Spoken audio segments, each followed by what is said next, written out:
하나님의 영광에 이르지 못하더니. 아멘. 네, 한번 더 기도합니다. 주님 감사합니다. 오늘도 금요기도로 우리가 모였습니다. 우리가 기도하고 주님 앞에 나아갈 때 하나님의 은혜와 평강이 넘치게 하시고, 우리 사랑하는 우리 교회 모든 식구들의 기도가, 또 이 금요기도에 모여서 기도하는 우리의 기도가 하나님 앞에 한량없는 은혜의 기도 제목들이 되도록 인도하여 주옵소서. 남에게 말할 수 없고 또 알리기 어려운 우리 속에 있는, 또 우리 가정에 있는 기도 제목들이 있습니다. 하나님께서 그 기도 제목에 위로하여 주시고 또 확신 주셔서 그 믿음으로 모든 것들을 이겨낼 수 있도록 주님 인도하여 주옵소서. 이 시간 범사에 감사에 드려진 예물이 있사오니 하나님 기뻐 받아 주시고, 말씀을 나눌 때에 저와 또 우리 귀한 성도들에게 함께하여 주옵소서. 감사하고 거룩하신 예수님의 이름으로 기도합니다. 아멘. 할렐루야. 네, 제가 금요 기도회 때 용서라고 하는 단어를 세 번째 갖고 있습니다. 용서라고 하는 작업을 할 때 있어서 가장 중요한 건 이해라고 하는 단어입니다. 이해라고 하는 단어는 우리가 그냥 용서라고 하는 관점뿐만 아니라 모든 면에서 이해라고 하는 작업들이 필요하죠. 우리가 어디를 가든지 무슨 누구를 만나든지 어떤 대화를 하든지 어떤 과정에 있든지 모든 것때 이해가 필요해요. 공부를 해도 이해를 해야 되죠. 이해 없이 어떤 과정이 일어날 수는 없는 것입니다. 이해가 되지 않으면 답답하고 화가 납니다. 그래서 참 요즘 시대를 보면 참 이해되지 않는 일들이 참 많이 일어나요. 자그마치 올해만 해도 지금 연일 교사들의 이 죽음이 연일 뉴스로 안타깝게 나타나고 있어요. 근데 그 뉴스 들으면서 왜 안타깝게 목숨을 끊을까라고 하는 측면도 사실 목사로서는 굉장히 크긴 하지만, 그럼에도 불구하고 또 한편으로는 이해해도 돼요. 그러니까 이해한다는 게 자살을 이해한다는 게 아닙니다. 절대로. 얼마나 극한으로 이 시대가 풀어가지 못하는 일들이 너무나 많다라는 거예요. 그 면만 이해된다는 거예요. 어제 이제 있었던 일들은 1학년 때 아이들 4명이 좀 말썽을 피워갖고 또 한 아이를 좀 훈육을 했는데, 그 아이가 말을 듣지 않아서 이제 교장실에 보냈다라는 거예요. 교장실에 보내면 좀 이제 제일 학교에서 큰 어른이니까 한마디 하면 아이들이 이제 말을 잘 들을 줄 알고, 또 훈육의 과정이니까 담임 선생님으로서는 도저히 할 수 없으니까 이제 그렇게 조치를 취했던 거예요. 그런데 이제 그 이야기를 들은 이제 학부모가 어떻게 됩니까? 그때부터 아동 학대니 뭐니 교육이 어떠니 이러면서 계속해서 그것을 참지 못하고, 그러니까 사실은 그 아이가 그 동년배 학생을 때린 것에 대한 문제가 있어서 그렇게 한 거거든요. 그러니까 그게 팩트고 그게 현실인 거예요. 그러니까 그것만 인지하면 우리 아이가 지금 사람을 때렸구나라는 것으로 인지를 해야 되는데, 뭐가 문제예요? 선생님이 잘 가르치지 않았다. 그리고 내 아이에게 면박을 줬다. 창피함을 줬다. 이렇게 이 문제를 해석해 버린단 말이죠. 그러니까 이해라고 하는 문제는 사실 그 일어난 그것만 바라보면 돼요. 그러면 사실 간단한 문제일 수 있습니다. 우리 아이가 조금 지나쳤구나. 물론 그 와중에도 문제 있는 선생님들이 있을 수도 있고, 문제 있는 학부모가 있을 수도 있고, 문제 있는 아이들이 있을 수 있겠죠. 그런데 지금 시대가 이해라고 하는 작업을 너무 잘 못하고 있는 것 같아요. 그러니까 이해라고 하는 건 일어난 일을 그냥 그대로만 보면 됩니다. 참 이게 우리가 이제 사람들을 많이 만나고 대화했는데, 저도 이번 주에 참 이해되지 않는 한 사람을 만났어요. 그래서 아니 이거 하지 마세요라고 했어요. 근데 약속을 계속 어기는 거죠. 근데 그래서 그렇게 하면 안 됩니다라고 했더니 하는 말이 나는 내가 그것을 안 해서, 그러니까 그렇게 어겨서 미안합니다라고 말을 한 게 아니라 나는 그럼에도 불구하고 열심히 그 일을 지키기 위해서 노력했다, 이 얘기를 핑계를 대는 거예요. 그러니까 대화가 안 되죠. 아니 하지 말라는 건 사실 사회적 규칙이잖아요. 그렇죠? 교회 안에서도 규칙이 있고, 또 노예에서도 규칙이 있고, 사람 살아가는 데도 규칙이 있고, 법이 있고, 가정에서도 우리 가정에서만한 가정의 색깔과 규칙이 있는 거예요. 그러니까 그 규칙은 우리 다 같이 지키도록 노력하자는 거죠. 학교에서도 규칙이 있습니다. 그렇죠? 학교 안에서도 학생들과 친구들과 또 어떻게 대하고 어떤 자세로 있어야 되는 규칙들이 있는 거예요. 근데 그거를 지키지 않은 것에 대한 초점을 맞추는 게 아니라 내가 그럼에도 불구하고 뭔가 했다라고 하는 자기애에 빠져 있는 사람들이 많다라는 거예요. 그러니까 사실 뭐 그 아이가 집에서는 사랑받고 뭐 그럴 수는 있겠어요. 그러나 분명히 학교에선 동년배를 때리고 잘못한 게 있단 말이에요. 그게 만약에 아무리 선생님이 잘못 훈육을 하고 잘못했더라도 아이가 했던 행동이 뭡니까? 친구를 때린 거잖아요. 그럼 이것을 가지고 이야기를 했는데 그 얘기는 싹 빼죠. 그리고 그 나머지 가지고 갖고 얘기하는, 그러니까 대화가 안 되는 시대예요. 요즘 보면 참 이해하기 어려운 일들이 참 많은 것 같습니다. 그런 면이 참 교사하기 참 어렵다. 물론 저 그런 면도 있어요. 우리가 80년대 90년대 한국 사회에 이 교권이 너무 강해서 아이들이 인권이 너무 약해졌다 해서 이 아이들 학생 운동 학생 인권을 높여준다 이러다가 이게 이제 역전이 돼 버렸죠. 교권은 바닥에 떨어져 버렸고.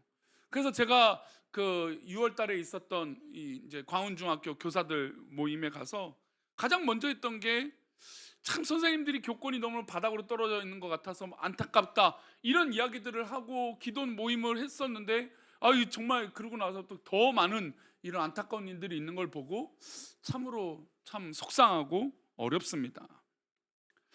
좋은 사람이건 불편한 사람이건 상대방을 이해하는 작업이 필요해요. 저 사람이 왜 저러는지, 저 사람이 왜 저렇게 말하는지 이해하는 작업이 필요합니다. 그런데 요즘은 그 이해하는 작업을 하지 않고 내 생각만 하는 게 문제라는 것이죠. 그럼에도 우리는 우리가 받은 상처로 인해서 이 어려움이 있기에 상대방을 이해해야 뭘 할 수 있냐면, 한번 따라합시다. 상대방을 이해해야 나의 상처를 해결할 수 있다. 맞아요. 상대방을 이해해야 나의 상처를 해결할 수 있는 거예요. 왜냐하면 상처는 결국 저 사람이 받는 게 아니라 누가 받는 걸까요? 내가 받는 거예요. 뭐 같은 말을 해도 이 말은 저 사람에겐 상처는 안 되는데 나한테는 상처가 되는 거예요.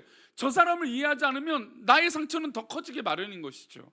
그래서 상대방이 왜 저럴까라고 하는 이해를 할 필요가 있다라는 것이죠.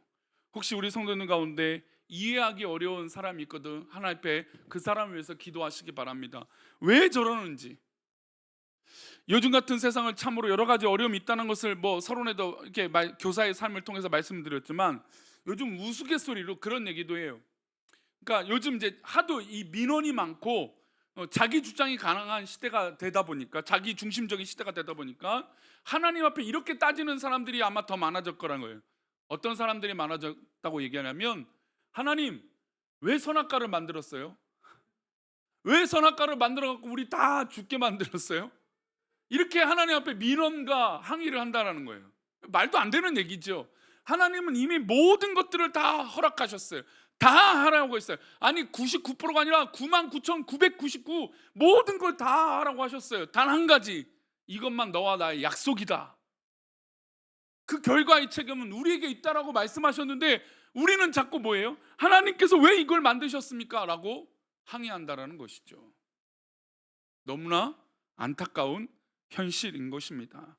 하나님께서 왜 선악과를 만드셨습니까? 라고 말하는 것처럼 우리가 했던 행동과 우리가 했던 어떤 이 모습들은 잊어버리고 남들에게만 핑계를 둔다라는 거예요. 하나님께서 선악과를 따먹고 아담과 하와에게 기회를 안 주셨을까요? 너 그래, 선악과를 따먹었어, 너희들은 이제 끝이야. 하나님 그러셨을까요? 우리 부모님들이 자녀들을 키울 때 약속을 몇 번 합니다. 이거 하면 혼나, 이거 하면 혼납니다.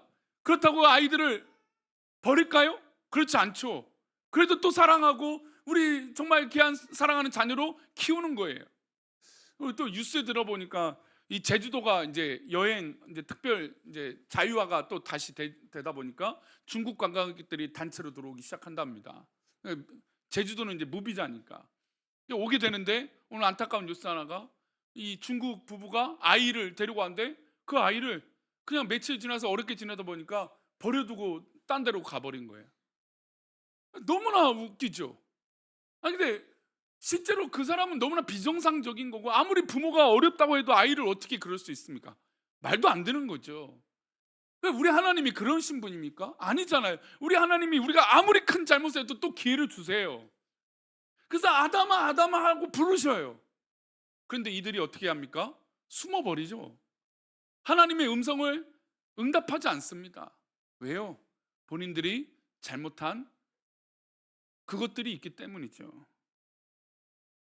사랑하는 우리 금요기도 오신 성도님들, 우리의 고민은 바로 여기서부터 시작돼야 돼요. 이 문제들이 내 안에서부터 해결되지 않고 내 마음에 이해가 되지 않으면 나의 상처는 해결되긴 너무나 어려워요. 왜냐하면 우리가 받은 상처는 생각보다 크고 나를 더 힘들게 만들기 때문이에요.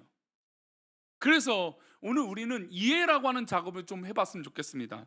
자, 그러면 누구에 대한 이해냐? 한번 따라할까요? 사람에 대한 이해. 예, 사람에 대한 이해가 필요해요. 사람의 근본적인 저 사람들이 왜 저럴까라고 하는 거예요. 로마서 말씀은 인간의 본질을 이야기합니다. 로마서 3장 23절 말씀인데요. 우리 23절 24절 말씀이에요. 23절 말씀만 먼저 읽어봅니다. 시작. 모든 사람이 죄를 범하였음에, 네, 모든 사람이 죄를 범하였음에 하나님의 영광에 이르지 못하더니, 모든 사람이라는 건 여기에 예외가 있을까요, 없을까요? 아무도 없습니다.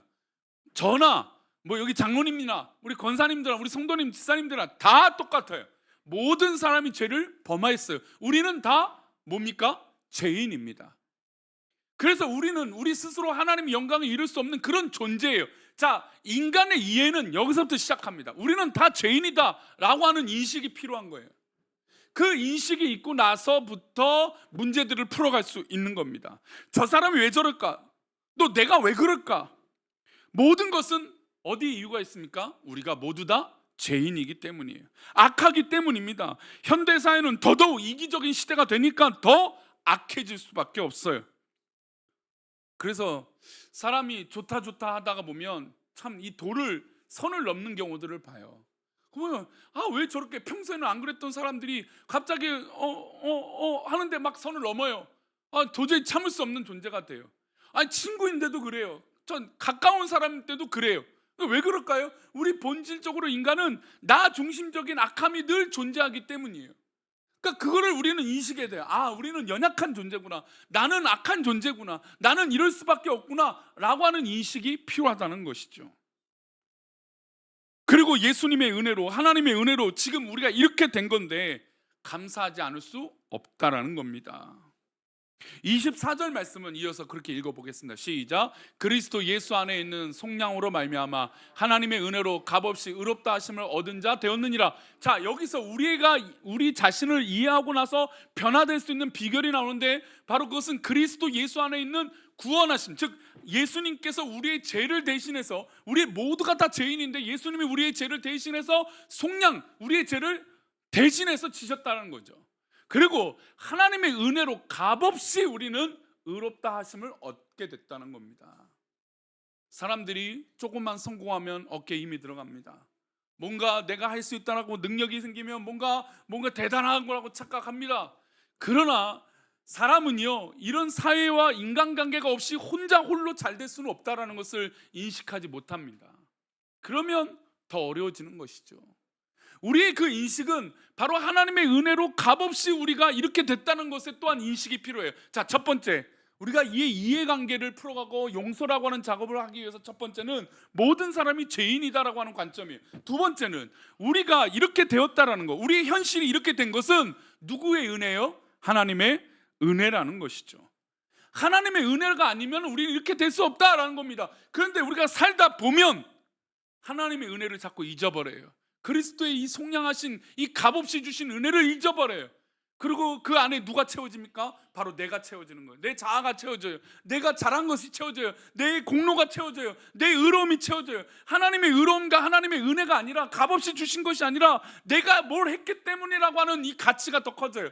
그래서 대화가 안 되고 관계가 깨지는 데 보면 내가 이렇게 했는데 이렇게 했다라고 하는 것으로 화가 나는 거예요. 왜요?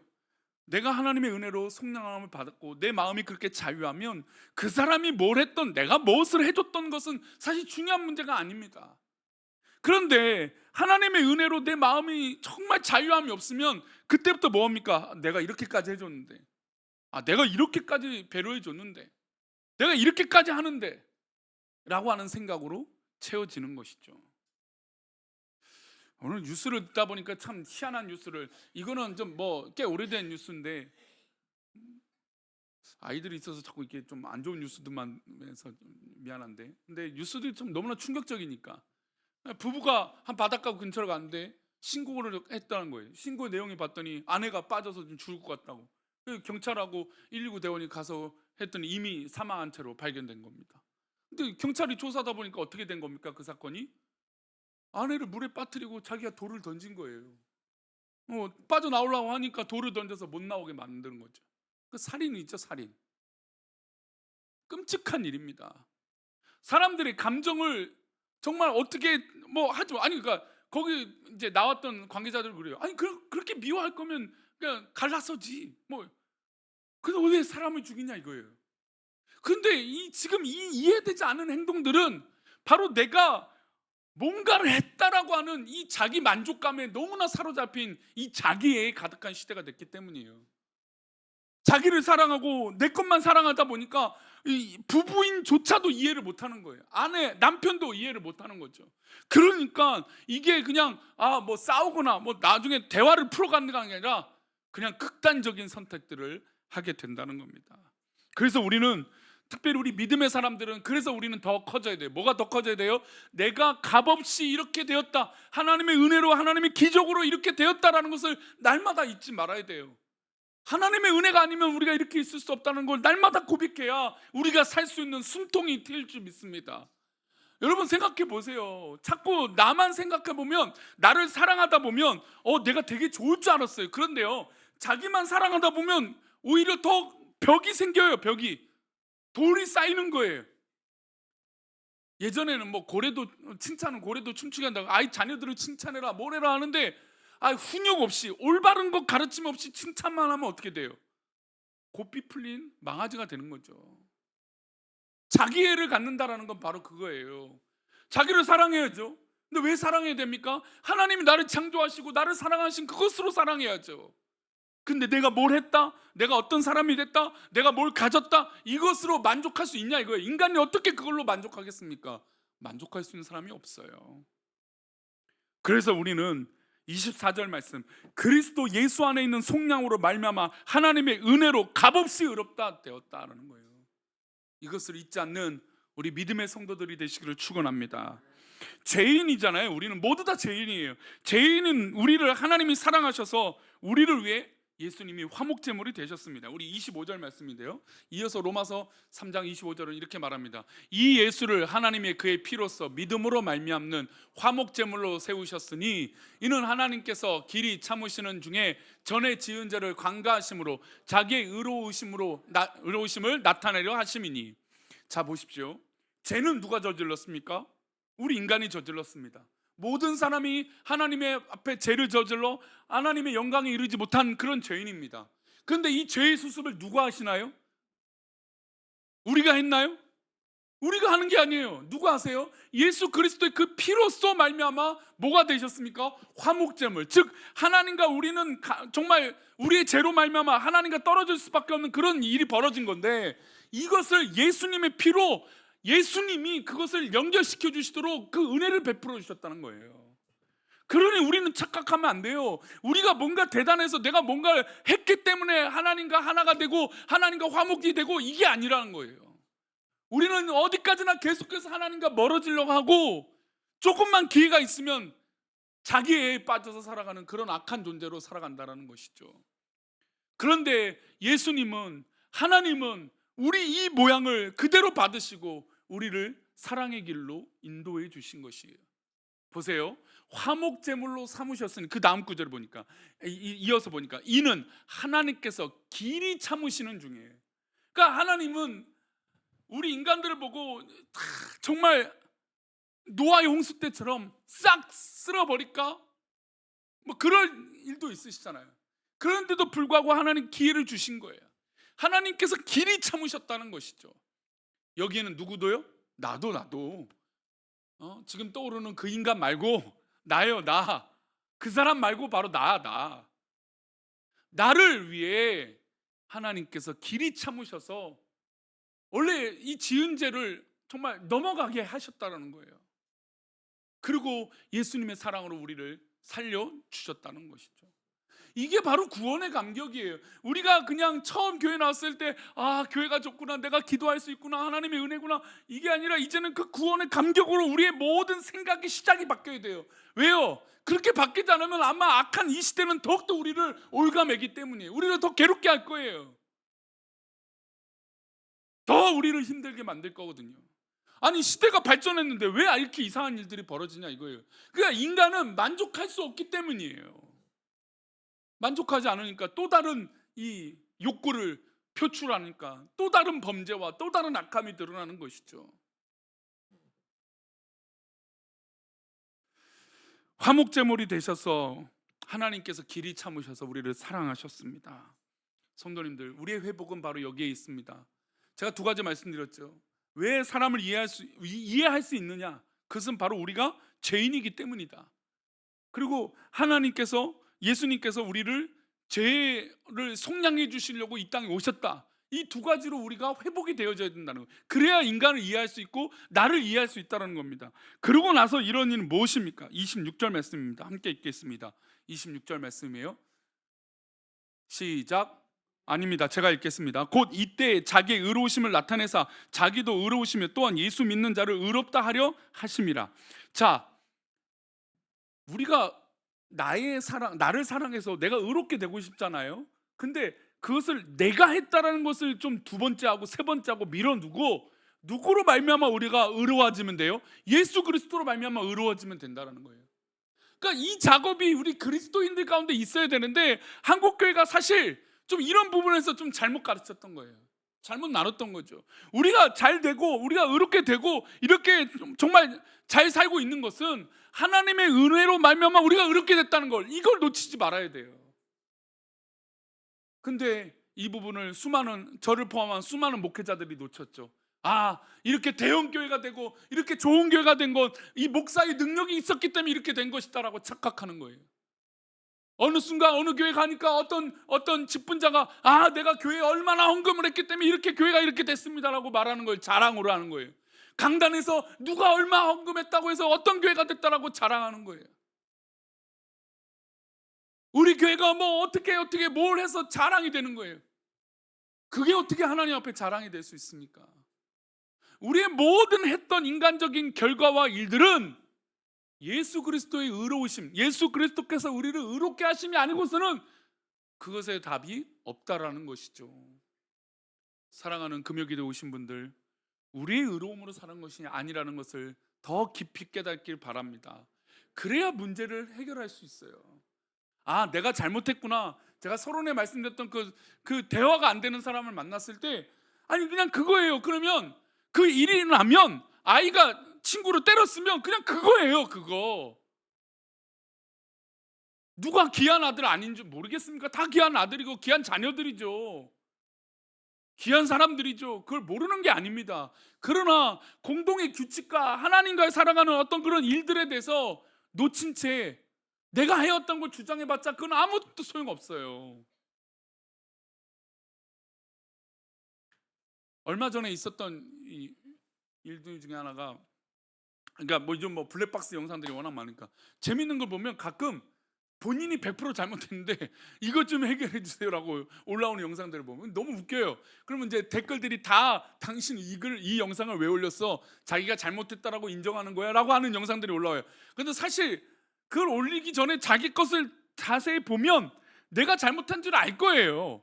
근데도 사람들이 어떻게 됩니까? 나에 대한 0.01%도 내 마음이 그런 게 아니면 그걸 믿는 거예요. 자기를 믿는 시대, 그러니까 신흥 종교가 뭐라고 말할 수 있는 시대가 됐냐면 나를 사랑하는 종교의 시대라는 거예요. 그러니까 무신론자, 하나님이 없는 시대에 살고 있는데 누가 신이에요? 내가 신인 시대에 살고 있는 거예요. 그래서 0.01%라도 내가 그 마음이 아니면 내가 그때부터 옳은 게 되는 거죠. 그래서 누가 봐도 당신이 잘못한 영상인데 떳떳하게 올려요. 너무 억울합니다. 그래서 사람들이 재판을 하죠. 재판하는데 웃겨요. 막 평소에는 잘못했다는 말 안 하다가 딱 법정 재판 며칠 전에 딱 그 기한이 있거든요. 그 기한에 딱 공탁금을 걸어요. 그게 뭐냐면 내가 저 사람과 합의를 하려고 용서를 빌려고 했는데 용서를 받아주지 않아서 내가 재판정에 공탁금을 걸겠다. 그 공탁을 걸어요. 재판장은 판사는 딱 볼 때 공탁금이 걸렸네, 이만큼 노력했구나, 그렇게 보는 거죠. 근데 상대방 이 피해를 받은 사람은 어떻습니까? 용서란 말도 끄집어내지도 않고 자기를 만나지도 않았는데 공탁금 걸어놓고 자기가 용서를 구했다고 거짓으로 판사한테 얘기하는 거죠. 그러니까 사람들이 자기의 의로움과 자기 생각이 맞으면 그것이 다 진리인 양 얘기하니까 대화가 안 되고 이해가 안 되는 거죠. 그러니 우리 믿음의 사람들부터 바뀌어야 돼요. 나의 의로움과 나의 건강함은 예수 그리스도로 말미암아 되었다는 걸 잊지 말아야 돼요. 예수 그리스도의 구원이 아니고서는 내가 이렇게 될 수 없다는 걸 인정하고 내 삶 가운데 그렇게 자유함을 누려야 돼요. 안 그러면 너무나 힘든 시대잖아요. 너무나 괴로운 시대잖아요. 즉 우리가 용서하고 사람을 이해하고 우리도 죄인이다라고 고백하는 것은 예수님의 의로우심이 나에게 나타나게 되는 놀라운 기회가 된다는 것이죠.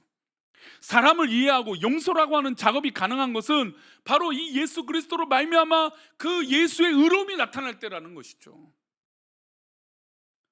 우리가 의로워 내가 옳아라고 접근해서는 결코 답이 없다라는 겁니다. 그래서 우리의 구원하심을 깊이 묵상해야 돼요. 뭘 깊이 묵상해야 된다고요? 내가 구원받은 거에 대해서 깊이 묵상해야 돼요. 오늘 금요기도에 오신 분들 중에 구원의 확신이 있는 분들 가운데 그 구원의 자유함이 있기를 축원합니다. 그러나 아직 예수 그리스도를 나의 구주로 영접하지 못한 식구들이 있거든. 정말 마음 깊숙한 곳에서 예수 그리스도를 만나시기를 축원합니다. 예수님을 만나면 우리가 의로워져요. 예수님을 만나면 참된 평안함을 얻어요. 예수님을 만나면 내가 이해되지 않은 것들이 풀어지게 돼요. 그리고 내가 상처받은 것들이 하나하나 풀어지게 돼요. 왜요? 저 사람들, 저 나에게 상처 준 사람은 이해할 수 없지만 하나님은 내 마음을 이해하시고 내 상황을 이해하시고 내 모든 것들을 받아주시기 때문이에요. 그 은혜가 바로 예수 그리스도의 은혜인 것이죠. 그래서 에베소서에서는 이 구원의 감격이 얼마나 큰 건지에 대해서 깨달으라고 얘기합니다. 그래야 문제들이 풀리니까. 에베소서 1장 3절입니다. 함께 읽습니다. 3절 4절인데요. 함께 읽겠습니다. 시작. 찬송하리로다 하나님 곧 우리 주 예수 그리스도의 아버지께서. 여기까지요. 찬송하리로다. 자, 이 에베소서의 기자는 하나님을 앞에 찬양을 하고 있습니다. 그런데 그 찬양의 내용은 뭐냐면 하나님 곧 우리 주 예수 그리스도의 아버지께서 그리스도 안에서 하늘에 속한 모든 뭘 주세요? 신령한 복을 우리에게 주시되. 왜 우리가 뭘 선물로 받으면 기분 좋잖아요. 요즘은 참 주는 것도 받는 것도 좀 어려운 시대가 됐지만 그래도 이왕 받으면 뜻밖의 선물을 받으면 참 기분 좋은 거예요. 게다가 덤으로 요즘은 이제 뭐 마트 가면 덤은 없지만 그래도 이 덤 대신 뭘 좋아해요? 1+1을 좋아하잖아요. 이게 왜 그러냐면 내가 하나를 사는데 하나 더 받았던 생각, 물론 내 돈으로 주고 사는데도 불구하고 사람들은 그런 이 즐거움이 있는 거예요. 1+1이네, 나에게 뭔가 덤을 더 줬네 라고 생각해서 위안이 되어진다는 거죠. 예전에 시장에 가면 꼭 어머니들이, 저도 어렸을 때 어머니의 바지가랑이 잡고 어머니 좀 엄마가 좀 가자고, 그래 계속 뭐 하는 거예요? 그 상인하고 계속 깎아달라고 싸우시는 거예요. 그래 그러지 마시라고. 근데도 어느 때는 안 통하다고도 어느 때는 통해요. 그러면 이제 아이고 알았어요 이러면서 한 주먹을 더 주어요. 그럼 막 기분이 좋죠, 그죠? 안 좋으셔요? 예, 시장 가면 그 재미잖아요. 뭐 먹는데 이렇게 한 덤으로 더 주면, 가끔 식당 가서도 뭘 시켰는데 서비스로 라면 사리 하나 더 주면 그 괜히 기분 좋잖아요. 뭔가 덤으로 얻었을 때, 뭔가 공짜로 얻었을 때, 예상치 못한 선물을 받았을 때, 우리는 모두 다 죄인이에요. 그런데 창세 전에 우리 주님께서, 우리 하나님께서 우리에게 그리스도 안에서 신령한 복을 주신답니다. 뭘까요? 4절입니다. 함께 읽겠습니다. 시작. 곧 창세 전에 그리스도 안에서 우리를 택하사 우리로 사랑 안에서 그 앞에 거룩하고 흠이 없게 하시려고. 할렐루야. 곧 창세 전에 하나님께서 이 모든 세상의 만물을 만들기 전에 우리를 택하셔 우리를 사랑 안에서 거룩하고 흠이 없게 하신다는 겁니다. 그러면 창세전에 우리 하나님의 계획은 지금 이 자리에 앉아 계신 분들이 우연이 아니라는 겁니다. 하나님의 계획으로 이 자리에 앉아 있는 거고, 이 어린 아이들도 하나님의 계획 가운데 우리 교회에서 만나게 하신 것이고, 우리 성도들도, 저도, 우리 모든 목회자들도 하나님 그리스도의 계획 안에서 만나게 됐다라는 겁니다. 그러니 얼마나 큰 은혜예요. 얼마나 큰 기적입니까? 이런 일이 어떻게 있을 수 있어요? 전 우주에서, 전 세계에서, 우주라니까 너무 커져버렸는데, 전 세계에서 40억, 50억, 60억 인구 중에 거기서 대한민국에 서울에 이 뭐 중앙 성북구, 노원구 또 어디도 있습니까? 여기 다죠? 성북구, 강북구도 있습니까? 강북구 이게 중랑구는 없죠? 동대문구도 없고 근처에 우리 일단 세 구의 사람들이 모인 것, 그리고 어느 교회에 모였다라는 것, 어느 어린이집에서 만났다라는 것, 어느 성경 공부에서 만났다라는 것, 이렇게 기도할 수 있다는 게 이것보다 더 큰 기적이 어디 있습니까? 그러니까 우리가 하는 이 모든 결론을 하나님의 계획하심과 인도하심으로 맡기고 내가 한 것으로 계속 얽매이면 힘들고 지치니까 계속해서 이 뜻의 풀이를 하나님 앞에 두고 해석하는 거예요. 이게 맞으니까. 그래야 내 마음이 자유하게 되니까. 안 그러면 인간의 사이가 얼마나 빡빡하고 힘듭니까? 어느 날 막 죽고 못 사는 관계도요, 하루아침에 내가 죽일 관계로 바뀌는 게 인간관계잖아요. 그렇게 어떻게 이렇게 힘들게 삽니까? 저는 막 끔찍해요. 어떻게 저 사람을 어떻게 해버릴까라고 나쁜 마음을 먹고 산다는 것 자체가 힘들어요. 그런데 우리 모든 인간이 그렇다라는 거예요. 그러니 우리가 이 용서라고 하는 참된 평안을 누리기 위해선 하나님이 계획하심을 믿는 거예요. 우리가 하나님의 뜻 가운데 만났다. 요즘 깨어지는 가정들도 많고 어려움이 많잖아요. 근데 참 이 하나님의 은혜로 되어졌다라고 고백하는 건 얼마나 귀한 일입니까? 가정뿐이겠습니까? 우리 아이들, 자녀를 키우면서 이 복된 아이가 하나님의 은혜로 우리 가정의 자녀로 세워지고 태어났다는 게 얼마나 큰 기적입니까? 돈이 없다고 아이를 버려요. 돈이 없다고. 어떻게 그런 일들이 일어나집니까? 그러니까 이게 인간은 더 사회가 발달하고 누릴 수 있는 게 더 많은데 더 악해지는 게 인간이라는 것이죠. 그러니 답이 없다. 그럼 답을 어디서 찾아야 되냐? 하나님의 계획이 아니고서는 이룰 수 없다라는 것이죠. 그리고 하나님이 우리를 자녀를 삼으시고 이제 그 일들을 이루십니다. 1장 5절인데요. 함께 읽겠습니다. 에베소서 1장 5절 말씀. 5절 6절 5절 말씀 먼저 읽겠습니다. 시작. 그 기쁘신 뜻대로 우리를 예정하사 예수 그리스도로 말미암아 자기의 아들들이 자기의 자녀들이 되게 하셨으니, 하나님의 사랑으로 주님의 계획으로 말미암아 우리를 하나님의 자녀로 만드셨다는 거예요. 저도 그래서 어렸을 때 참 이 중고등학교 때 너는 내 아들이라 오늘날 내가 너를 낳았도다, 이 찬양이 얼마나 좋았는지 몰라요. 그래, 내가 우리 부모님의 자녀이기도 하지만 하나님의 자녀가 됐다. 이게 얼마나 큰 기적인가.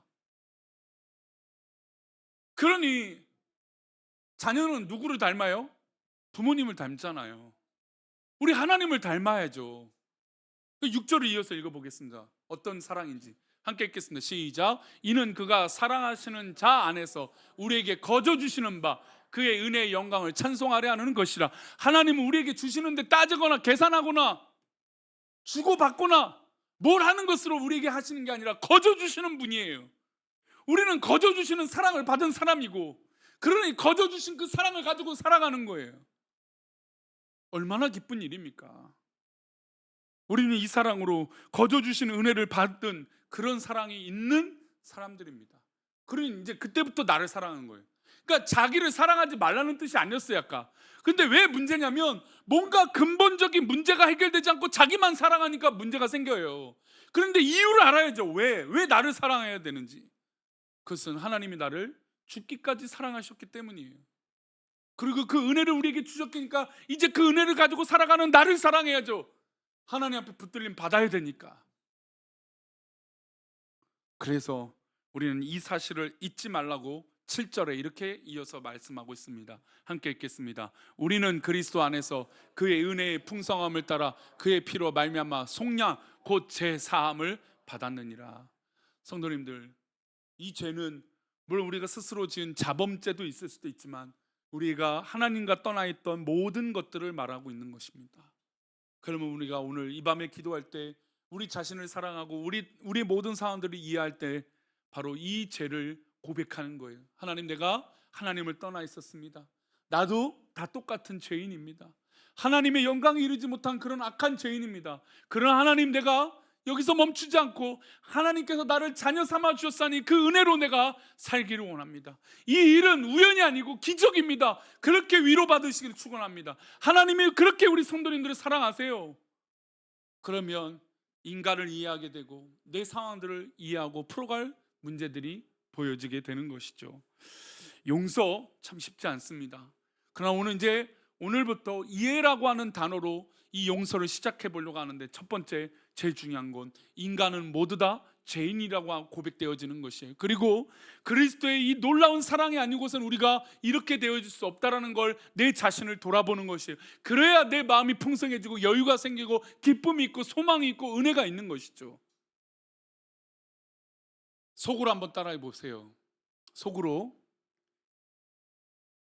제가 질문 하나 던질게요. 내 안에 뭐가 답답한 것이 있는가? 내 안에 무엇이 어렵게 나를 만들고 있는가? 무엇이 나를 힘들게 하고 있는가? 여러분, 그 질문에 있거든. 여러분, 나를 하나님 앞에 맡겨보십시오. 그리고 하나님 앞에 이 모든 것을 드려보십시오. 그리고 잊지 마십시오. 나도 똑같은 죄인이라는 걸. 그리고 하나님의 사랑으로 내가 이렇게 기도할 수 있다는 걸 잊지 마시고, 우리 성도님들 입속에서 하나님을 고백하고 하나님의 자녀답게 고백한다면 하나님께서 우리를 사랑하셔서 우리에게 거저주시는 그 큰 은혜를 부어줄 줄 믿습니다. 할렐루야. 우리 찬양하겠습니다. 우리 힘차게 박수치며 우리 지금은 엘리야 때처럼. 저는 그래요. 우리 한국교회 어려운 거 맞습니다. 한국 사회 어려운 거 맞아요. 그런데 정말 이 어려울 때 있지만 우리가 엘리야 때처럼 마른 뼈들이 살아나고 어려운 사람들이 살아나고 불쌍한 사람들이 살아나고 우리가 살아나고 내가 살아나고 우리 영혼들이 살아나기를 축원합니다. 우리 힘차게 박수치며 찬양합니다.